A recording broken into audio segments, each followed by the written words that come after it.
lone mudlark on the River Thames, an archaeologist for the dispossessed. Trawling the water ankle deep, for clay pipes and bones and keepsakes to keep. Wharfs and warehouses tower each side, a tunnel of buildings above the Thames tide. A penny lent and a penny spent, and a cinema in a circus tent. At Poplar Pavilion on East India Dock Road, 250 seats and a whole shipload of riotous children and alien folk, at least according to the bioscope. Abodes of anarchists, the newspapers wrote, the anti-fascists and the immigrants in the same boat, over waves of nitrates and blackened canals, escaping repression through silence and sound. Police closing cinemas across Naval Row, landlords interrupting and stopping the show, excited resistance brews in the river. The children will shout as the lawmakers quiver.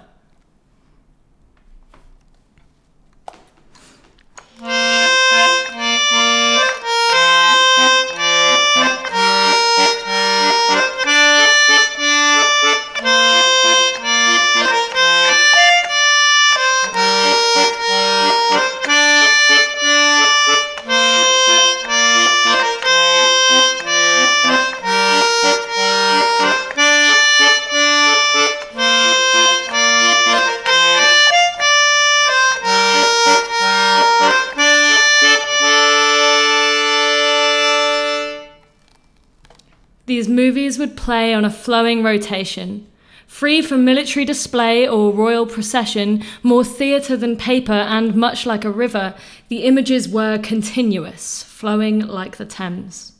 Dip your feet in at any moment, feel soft projections washing over your toes, bowler hats and felted ghosts.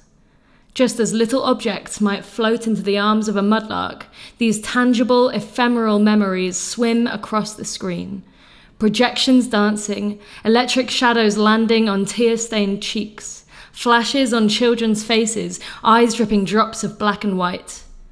Monochrome liquid, bubbling and fizzing. An anachronistic, at times anarchistic history is growing and warping, flowing and pouring like a wave on the riverbed on which we sit, atop a steamship. Once itself a pub with its own back room, perhaps once a cinema, now a home for thoughts and artifacts and poems alike, collected like a mudlark. A fragmented pottery of social history, ordinary people's extraordinary moments and memories, washed up on the riverbed. The early mudlarks in the 18th and 19th centuries used to trawl the foreshore for artifacts to sell. Scratching broken glass as they dig and sift, these self-sustaining archaeologists make their own small living, finding and selling forgotten treasures. Few work harder and few have less. Today's mudlarks are different. They tend not to sell but to collect and share, distribute, draw and photograph. Today's mudlark might find a clay pipe, held for the first time in 100 years, after it was broken and thrown in by some disgraced gentleman in 1851.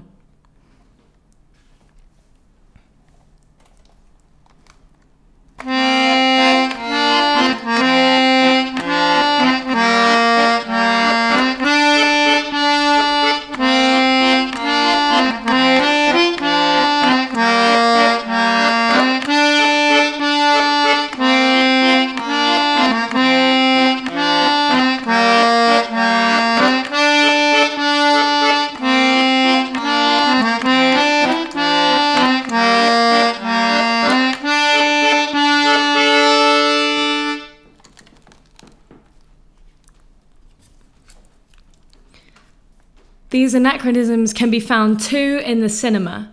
Take Wonderland on Whitechapel Road. Ask a fellow in 1899 if they know it, and they'll nod and say, "Oh, the music hall, with Yiddish plays and songs, of course." But ask someone in 1912, and they'll tell you that's where the tailors' strike was inspired. The East End in solidarity with the West. 13,000 of us all packed in.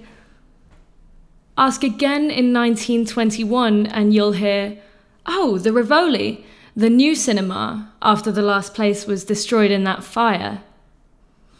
Unmediated by museums or other colonialist institutions, the Mudlark's objects live without a middleman. History direct from its grimy hands, an anthology stained with injustice and poverty, uplifted by fragmented stories and honesty beneath the waves of the River Thames. And alongside these mayhem-making mudlarks, you'll find potent penny showmen and amateur accordionists. Archaeologists themselves, in their commitment to a dying scene, the Penny Gaff becomes the electric theatre with the introduction of the screen.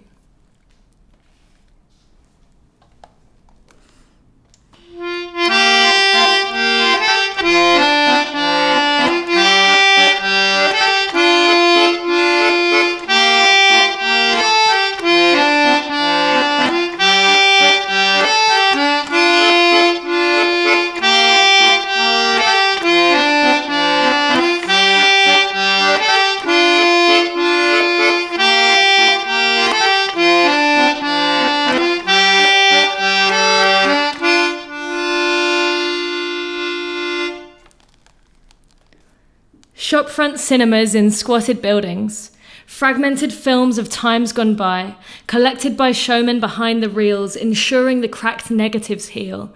The audience can shout and sing along to a movie in silence except for a song. Eclectic but never esoteric, these evenings and crowds were known to the police and landlords as meeting points for the vulgar herd. Immigrants and poor families finding camaraderie in these abandoned music halls and squatted shops. Rooms that led double lives, as the police well knew. Cinema by night, anarchist meeting place by other night. In these buildings much like this, those in power saw people they did not approve of, either because they were poor or they wanted justice for those who were. Close the pennies and stop the politics. The immigrants and the anarchists in one fell swoop. The families and anti-fascists. Social repression in cinema seats. To protect the penny gaffs from burning, we'll close them. Putting out fires both of blistered nitrate and inflammatory ideas. The landlord interrupts the show when it gets too late or too naked, too real, too reals, too inflammable in material, in thought. So the gaffs become palaces, gentrification as social control. And the crowd of children and mudlarks alike, penny showmen and anarchists and accordionists and squatters in squalor together on these Sunday nights. A renegade crowd, a vulgar herd of archaeologists, waist deep in a river where ideas were stirred. In the murky fish streams and collections of treasures, broken images and broken bones, all washed up in film's unbridled wetness. A mudlark collects, and so does a showman. The debris of images or debris from the river, frothing lenses and jettisoned silver, revolutionary reels turning salty wet wheels, people and moments and thoughts and words, fragmented pipes and pots and shards, troubadours too, true collectors, revolters and rebels and rabbled rejectors, in cinema seats, pennies thrown beneath the riverbed in 1910.